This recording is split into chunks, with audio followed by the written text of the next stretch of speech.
Breaking news, ngayong September 20, 2023, patungkol sa Gilas Pilipinas lineups issues, alamin.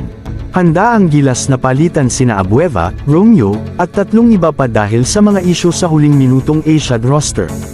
September 19, 2023 1:59 PM THT. Handa ang Gilas na palitan sina Abueva, Romeo, at tatlong iba pa dahil sa mga isyu sa huling minutong Asiad roster. Nakaranas ang Gilas Pilipinas ng huling minutong shake-up bago ang 19th Asian Games, na pinapalitan sina Calvin Abueva, Terence Romeo, at tatlong iba pa ng mga late-date na PBA stars. Manila, Philippines. Sa huling minutong pag-unlad, binago ng Gilas Pilipinas ang kanilang 19th Asian Games roster dahil sa maraming manlalaro na posibleng nahaharap sa hindi pagiging kwalipikado, gaya ng inihayag sa impromptu press conference sa tanggapan ng PBA sa Quezon City noong Martes 19 ng Setyembre.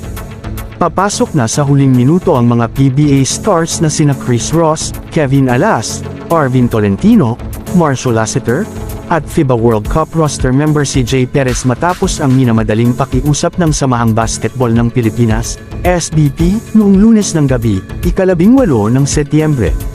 Ang mga veteranong sina Jason Perkins at Calvin Abueva ay nasawi sa isang hindi magandang clerical error, dahil ang kanilang mga pangalan ay hindi kasama sa orihinal na 60 man-poll ng SBP na ipinasa sa mga organizer ng Hangzhou Games. Sina Terence Romeo at Mo Totwa, samantala, ay tinanggal din sa koponan dahil sa isang hiwalay na listahan ng 37 tao na isinumite upang i-overrule ang orihinal, mas lumang listahan ng 60, na higit pang nag-alis sa federation ng maraming pagpipilian kasunod ng mga pinsala kina Jamie Malonzo at Brandon Ganuela's roster. Samantala, hiwalay sa 4 na orihinal na miyembro ng Asian Games pool na ngayon ay may questionableng eligibility, ang TNT star gunner na si RR Pogoy ay nabigyan ng release dahil sa injury. Bukod kay Pogoy, na tiyak na wala sa roster, lahat ng 9 na manlalarong nabanggit ay sama-samang nagsasanay sa Inspire Academy sa Calamba, Laguna habang hinihintay ng SBP ang pinal na hatol, na inaasahang darating sa loob ng 24 hanggang 48 oras.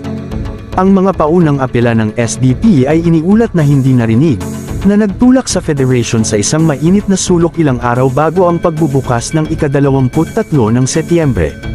Ang federation, gayunpaman, ay gumagawa ng pangwakas na pagtulak upang magpatuloy pa rin kasama sina Abueva, Romeo, Totwa, at Perkins na mayroon ng maraming mga kasanayan sa bagong head coach na si Tim Cohn sa ilalim ng kanilang sinturon. Kung bago ko lang sa channel na ito, huwag kalimutang mag-like, share, comment and subscribe. Huwag kalimutang pindutin ang notification bell button para updated ka sa bawat upload nating video. Maraming salamat po sa walang sawang pagsusubaybay.